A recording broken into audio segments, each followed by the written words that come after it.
मुझे बहुत खुशी है कि आप लोगों ने स्वागत सत्कार किया, क्योंकि बहुत से हमारे साथी जो राजनीति के क्षेत्र में हमसे बहुत सीनियर भी हैं और जिनके साथ काम करने का अवसर मिला, उसके बाद बहुत से साथी जो साथ में काम करते रहे और बहुत से हमसे जूनियर भी हैं। तो सब प्रकार के कांग्रेस के जितने पदाधिकारी साथी हैं, क्योंकि पहली पंक्ति के जो लोग बिलासपुर में हुआ करते थे, चाहे वो बी.आर. यादव जी हों, चाहे राजेश शुक्ला जी हों, चाहे अशोक राव जी हों, कितने पुराने लीडर थे, आज वो हमारे बीच में नहीं है, लेकिन उसके बाद की पीढ़ी के जितने लोग हैं वो सभी वर्तमान में उपस्थित है। मुझे सबसे बड़ी इस बात की खुशी है कि आज के कार्यक्रम में सभी हमारे सभी साथी उपस्थित हैं। बहुत खुशी की बात है कि बिलासपुर में पिछली बार जब विधानसभा के चुनाव हुए तो हम लोग प्रदर्शन ठीक नहीं कर पाए, ये बात सही है। भाई विजय केसरवानी जी ने कहा कि हमारा प्रदर्शन कम था, कमजोर था, ये हमारी कमियां थी। बिल्कुल हमें इन बातों को एक्सेप्ट करना चाहिए, लेकिन उसी की बात यह है कि बिलासपुर में नगर निगम का महापौर, जिला पंचायत का अध्यक्ष, आपके सर्वाधिक पार्षद, आपके जनपदों में अध्यक्ष, इस प्रकार से जो स्थानीय चुनाव चाहे पंचायत के हों चाहे शहर के हों, उनमें बिलासपुर जिले में काफी सफलता हमारे कांग्रेस के साथियों ने पाई, ये खुशी की बात है। ये सब पिछली बार भारतीय जनता पार्टी की सरकार थी। भारतीय जनता पार्टी का जो चुनाव लड़ने का जो तौर तरीका था, आप लोगों को ध्यान होगा कि आखिरी 3 दिन में किस प्रकार उन्होंने शासन और प्रशासन का, पुलिस का दुरुपयोग किया था। इस बात को आप लोग भली भांति जानते होंगे, जो उस पीड़ा को मैंने भी सहा है। इसलिए कोई बात नहीं, हम लोगों की जब सरकार आई और सरकार आने के बाद हमारे यहाँ भी महापौर जीते, हमारे यहाँ भी सभापति जीते, आपके भी महापौर सभापति जीते, आपके भी जिला पंचायत अध्यक्ष जीते, लेकिन किसी प्रकार की शासन और प्रशासन का दुरुपयोग हमारे साथियों ने नहीं किया। ये बहुत ही बड़ी बात है। और मैं यही कहूंगा कि जैसे भी हमारे साथियों ने कहा कि कोयला पेंड्रा मरवाई की जवाबदारी भैया भूपेश बघेल जी ने दी थी, उस जवाबदारी को निभाने में सबसे महत्वपूर्ण भूमिका विशेष करके हमारे बिलासपुर जिले के कांग्रेस के साथियों की रही। साथ में कोरबा की बहुत टीम मेरे साथ गई थी। बिलासपुर कोरबा क्योंकि लगा हुआ क्षेत्र है, इसलिए सबसे ज्यादा मेहनत हम सब लोगों की रही।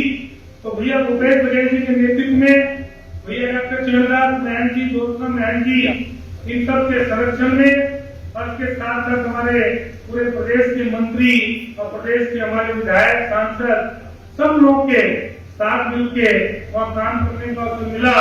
और वहाँ पे जो पहली बार जब मैं 3 जुलाई को पहली बार जब वहाँ पेंड्रा कोयला मरवाई गया और वहाँ पे हमारे साथी विधायक लोग भाई श्रीवास्तव जी, आपके रश्मि सिंह जी, शैलेश पांडे जी, रामखंड यादव जी और बहुत से हमारे बिलासपुर जिले के साथी उस समय से मौजूद। तो पहला सवाल मुझसे पत्रकारों ने पूछा कि मरवाई जोगी का गढ़ है, तो मैंने जवाब दिया था कि मरवाई कांग्रेस का गढ़ है, किसी व्यक्ति का गढ़ नहीं है। उसी प्रकार मैं बताना चाहता हूँ कि अविभाजित मध्य प्रदेश में जब भी हमारी कांग्रेस की सरकार बनी तो जो पुराना हमारा बिलासपुर जिला था, इसकी सबसे बड़ी भागीदारी उस प्रदेश में बिलासपुर जिले की होती। 19 विधानसभा में 13 विधानसभा इस पुराने जिले से हम लोग जीतते आए और उस समय बड़े बड़े पदों पे मंत्री के रूप में आपके B R. Yadav ji, Ashok Rao ji, deputy CM के रूप में जयलाल कंवर जी, भैया डॉक्टर चरणदास महन जी गृह मंत्री के रूप में, और बाद में आपके राजा शक्ति को भी मंत्री बनाया गया था। इस प्रकार से राजेश शुक्ला जी जो आपके विधानसभा के अध्यक्ष और मंत्री, तो जितना दबदबा पूरे अविभाजित आपके मध्य प्रदेश में इस बिलासपुर जिले का हुआ करता था, वो आज नहीं है। इस बात को हम लोग मानते हैं। लेकिन आने वाले चुनाव में हम लोग पुराने बिलासपुर जिले के वासी, चाहे उसमें आपका बिलासपुर जिला हो, कोरबा हो, जांजगीर हो, मुंगेरी हो, गोरेला पेंड्रा नरवाई हो, सब मिलके एक साथ काम करेंगे तो उसी प्रकार पूरे प्रदेश में इस बिलासपुर जिले का दबदबा रहेगा कि हम लोग आप सबको मालूम है कि 2.5 साल में प्रदेश में सरकार ने भैया भूपेश बघेल जी के नेतृत्व में किस प्रकार से काम किया। जो वादे किए थे 36 में 22-23 वादे पूरे कर चुके हैं। 15 साल में भारतीय जनता पार्टी की जब 15 साल सरकार रही तो उनका जो चुनाव घोषणा पत्र था, जो 2003 के चुनाव में, उसको 15 साल में पूरा नहीं कर पाए। हमारी सरकार ने भैया भूपेश बघेल जी के नेतृत्व में आपके लगभग 70% वादे पूरे कर दिए, 70%। और अभी तो 2.5 साल बाकी है।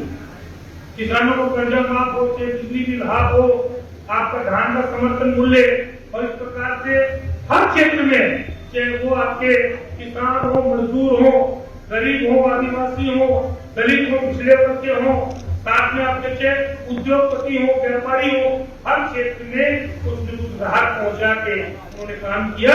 और उसी का नतीजा है कि आप लोगों ने देखा होगा कि पूरे भारत में, पूरे अंतर्राष्ट्रीय स्तर पे जो कोरोना की वैश्विक महामारी आई, जिसकी मार 2 बार हम लोगों ने झेली है, लेकिन छत्तीसगढ़ में इतना बड़ी आपदा के बाद भी उससे निपटने में भैया भूपेश बघेल जी, उनके टीम के साथी, चाहे मंत्री हो, चाहे विधायक हो, चाहे चुने हुए जनप्रतिनिधि हो, चाहे संगठन के पदाधिकारी हो, सब ने अपने अपने स्तर पर मेहनत करके यहाँ लोगों की जान बचाने से लेकर उनका इलाज कराने तक का काम किया। ये बहुत बड़ी बात है। पूरे प्रदेश में नहीं, पूरे देश में जो हमारा आज छत्तीसगढ़ का नाम कोरोना के मामले में हुआ, जब एक बार तेजी से कोरोना छत्तीसगढ़ में बढ़ा तो लोगों ने बड़ा उसको अलग ढंग से लिया, लेकिन जिस तेजी के साथ उसमें कंट्रोल किया गया, उसके बाद छत्तीसगढ़ जितना तेजी से कंट्रोल हुआ, आज तो बहुत से प्रदेश आज उसमें कंट्रोल नहीं हो पाए। विकास के मामले में बिलासपुर का विकास, पहले हमारे जब कांग्रेस की सरकार रही बहुत विकास हुआ है। अभी स्मार्ट सिटी के मामले पिछली सरकार के समय काम नहीं हो पाया, लेकिन स्मार्ट सिटी का काम अभी हमारी सरकार आने के बाद शुरू हो चुका है। हर पर आप लोग देखेंगे जो हर पर सूखी रहती है, इसको भरने का काम माननीय मुख्यमंत्री जी ने शुरू कर दिया है, इसकी तैयारी शुरू कर दी है। आपके यहाँ रोड और स्मार्ट सिटी के बहुत से काम भी प्रारंभ हुए हैं, और जो बाकी बचे हुए काम वो भी आगे पूरे होंगे। ब्लॉकों में भी काम होंगे, विधानसभा में भी काम होंगे। आप लोगों ने देखा होगा कि पिछली बार जैसे आपकी बहुत सी ऐसी चीजें डीएमएफ, हमारे कोरबा में पूरे प्रदेश का सर्वाधिक डीएमएफ होता है, और डीएमएफ कहाँ से आता है? कोरबा में जिले में ऐसी सेल के माध्यम से, ऐसी सेल के माध्यम से, ऐसी सेल की खदानें कहाँ है? कोरबा और कटघोरा विधानसभा में। तो कोरबा और कटघोरा विधानसभा में डीएमएफ आपका होता है, और उसके बाद भी मुझे डीएमएफ का मेंबर नहीं बनाया है, लेकिन हमारी सरकार आई तो भैया भूपेश बघेल जी ने प्रदेश के 90 विधायकों को डीएमएफ का मेंबर बनाया। कोई किसी भी पार्टी का है, सबको शामिल किया, सब क्षेत्र का विकास करना। इस प्रकार से जो विकास की सोच हमारी सरकार की है, भैया जी के नेतृत्व में पूरे प्रदेश में 90 विधानसभा क्षेत्रों में विकास के कार्य किए जा रहे हैं। जो बचे हुए काम अभी और 2.5 साल का जो समय है उसे पूरा करेंगे। और जो भैया वैद्यनाथ चंद्राकर जी ने और भाई श्रीवास्तव जी ने, भाई लक्ष्मी सिंह जी ने, सब ने जो बातें कही, और जो पिछली बार भाई विजय केजरीवाल जी ने कहा कि पिछली बार जो प्रदर्शन कमजोर था, उस कमजोरी को दूर करने की जवाबदारी हम सब की है। सब मिलकर उस कमजोरी को दूर करेंगे और बिलासपुर जिले की 6 की 6 विधानसभा वापस कांग्रेस की झोली में डालेंगे। बहुत से काम करेंगे। और आज बिलासपुर जिले में प्रभारी मंत्री बनने के बाद पहली बार आगमन है। इसके बाद हर विधानसभा क्षेत्र में जाएंगे, हर ब्लॉक में जाएंगे, जो ब्लॉक अध्यक्ष जहां जहां बुलाएगा वहां दौरा करेंगे। जो विधायक और हमारे संगठन के साथी जहां जहां बोलेंगे वहां दौरा करेंगे, सबके साथ मिलकर चलेंगे। और मैं सिर्फ एक ही निवेदन करता हूँ कि अभी प्रभारी मंत्री बनने के बाद जिस प्रकार से बहुत से साथियों से चर्चा हुई, बहुत से लोगों को टेलीफोन आए और जो उम्मीद यहाँ के साथी बिलासपुर जिले के हमारे कांग्रेस के साथी जो उम्मीद मुझसे करते हैं, मैं पूरी ऐसे आपको विश्वास दिलाता हूँ कि उस विश्वास पे, उस उम्मीद पे खरा उतरने का प्रयास करूंगा, क्योंकि माननीय मुख्यमंत्री जी ने जो उस पे विश्वास जताया है कि भाई उन्होंने मुझे कॉन्फ्रेंस के साथ इस जिले का प्रभारी मंत्री बनाया है। इस प्रकार से दंतेवाड़ा, बीजापुर, सुकमा का प्रभारी मंत्री बनाया। उस समय दंतेवाड़ा का चुनाव हुआ, वहाँ किले फतेह किए। उसके बाद एक चुनाव में मुझे हरियाणा भी भेजा गया था, पूनिया जी ने बुलाया था, तो वहाँ गए। उस जिले में भी 4 विधानसभा की चारों विधानसभा जीत के आए। पहले वहाँ सरकार नहीं बनी, लेकिन कुछ जिले की 4 सीटें हम जीते थे। और इसके साथ साथ आगे भी हम लोग यहाँ पूरा मिलकर प्रयास करेंगे। मैं यही चाहूंगा कि जिस प्रकार से हमारे वरिष्ठ पदाधिकारी, वरिष्ठ साथी, वरिष्ठ कांग्रेसी जो सब अभी आज इस कार्यक्रम में आप लोग जिस प्रकार से आए हैं, आगे भी हर कार्यक्रम में आप लोग बराबर करिए। सबके सम्मान की रक्षा करने की जवाबदारी, चाहे वो संगठन के प्रमुख हो, चाहे विधायक हो, चाहे आपके चुने हुए जनप्रतिनिधि हो, चाहे आपके पुराने पदाधिकारी हो, पुराने प्रतिनिधि हो, सबके युवा साथी हो, सबके सम्मान रखने की मेरी जवाबदारी है। मैं इस जवाबदारी को लेता हूँ और उसको बखूबी निभाऊंगा। आप लोगों को किसी प्रकार से ये महसूस नहीं होने दिया जाएगा कि किसी की उपेक्षा हो रही है। बराबर आप लोगों के साथ मैं 3 जिले का प्रभारी हूँ। तीनों जिले में एक आदमी अलग से मैं रिक्रूट करूंगा। मेरा जो कर्मचारी रहेगा वो तीनों जिले के अलग अलग को उनके नंबर पे आप लोग उपलब्ध करा दूंगा जिला वाइज। एक व्यक्ति रायपुर में मेरे घर के बंगले के कार्यालय में एक अधिकारी बैठेगा, तो तीनों जिले के लोगों की बातों को सुनेगा, जो बराबर संपर्क में रहेगा। तीन लोग 3 जिले के अलग रहेंगे और एक वहां पे अलग से बैठेगा। एक कार्यालय मेरे निवास में, एक कार्यालय तीनों जिले का रहेगा। तो कोई भी जाए, उनको वहां जाए तो उसकी बात बिल्कुल सुनी जाएगी। वो अधिकारी सुनेगा, साथ में कर्मचारी सुनेंगे, ताकि किसी का भी चाहे कोई आवेदन हो या किसी की बात हो, मुझसे डायरेक्टली संपर्क कर सकते हैं। ऐसा नहीं कि वो अगर अधिकारी या कर्मचारी रहेंगे तो मुझसे संपर्क में कोई भी टेलीफोन लगाता है, मैं डायरेक्ट टेलीफोन को रिसीव करता हूँ। इसमें किसी को चिंता करने की जरूरत नहीं है। बस खाली एक ही चिंता थी कि मरवाई चुनाव जीते, तो उसके बाद मरवाई बहुत से हमारे साथी आए हैं अभी। तो आप लोग बताना चाहता हूँ कि रात के 12 बजे हो कि रात के 2 बजे हो, जब फोन ठोकने लगे तो मुझे मजबूरी में 20 साल के बाद पहली बार उस मोबाइल को मुझे अद्वितीय को देना पड़ा, क्योंकि रात को फोन सुनना संभव नहीं है।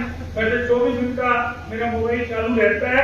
किसी के अगर मान लो कोई इमरजेंसी है, कोई समस्या है, तो निश्चित तौर पे रात को भी सुनेंगे हम। लेकिन मेरा सबसे निवेदन है कि आप लोग तत्पर रहेंगे, बिल्कुल संपर्क में रहेंगे। और साथ में जो सुविधा मैंने बताई कि मतलब रायपुर मुख्यालय में बंगले में एक व्यक्ति जो अधिकारी है इसका, जो तीनों जिले को देखेगा, साथ में 3 अलग अलग जिलों को देखेंगे और मैं स्वयं देखूंगा। मेरे बाकी और स्टाफ भी ध्यान देंगे। जिनकी भी जो समस्याएं होंगी, व्यक्तिगत हो, निर्माण और विकास कार्यों की हो, तो भी बात होगा, उसकी बराबर सुनवाई की जाएगी। कि आपको महसूस होगा कि प्रभारी मंत्री के रूप में आप लोगों को कुछ चीजें नजर आएंगी। आप लोगों ने बहुत स्वागत किया, सत्कार किया, बहुत आशीर्वाद दिया। मैं इसके लिए पूरे बिलासपुर क्षेत्रवासियों का, जिला वासियों का हृदय से धन्यवाद करता हूँ। मैं आपके पुराने जिले का मैं निवासी हूँ, पुराने जिले का ही मैं कांग्रेस का कार्यकर्ता हूँ। 1980 में पहली बार स्कूल का प्रेसिडेंट बनने का अवसर मिला, उसके बाद लगातार आपके पार्टी में काम करने का अवसर मिला। 1996 में काड़ा का अध्यक्ष बनने का अवसर मिला, हमारी सरकार आई थी। और उसके बाद लगातार अभी 3 बार से विधायक मेरी धर्मपत्नी महापौर रही, आप लोग सब जानते हैं इस बात को। और इसके बाद अभी जब छत्तीसगढ़ में हमारी कांग्रेस की सरकार आई तो भैया भूपेश बघेल जी के नेतृत्व में मंत्री बनने का अवसर मिला और अभी बिलासपुर जिले का प्रभारी मंत्री बनने का अवसर मिला। मैं आपको इस बात पर विश्वास दिलाता हूँ कि आप सबके साथ मिलकर यहाँ संगठन को भी मजबूत करेंगे, सरकार के कामों को, सरकार की योजनाओं को भी जन जन तक पहुंचाएंगे। हर क्षेत्र में जाएंगे, हर क्षेत्र में दौरा करेंगे, क्योंकि रायपुर और कोरबा के बीच में बिलासपुर है, रायपुर और कोरबा के बीच में जानकी है। तो जानकी जिले से बिलासपुर जिले से बिलासपुर तो हो ही जाए, ये तो बीच में पड़ेगा ही। तो आते जाते प्रोग्राम बनाते रहेंगे और जहाँ जहाँ जिस ब्लॉक में जिस विधानसभा में जब जब आपको बुलाएंगे, आते जाते मैं वहाँ दौरा करते रहूंगा। आप लोगों ने बहुत ही स्वागत किया, सत्कार किया, इसके लिए पुनः धन्यवाद। जय हिंद, जय भारत, जय छत्तीसगढ़।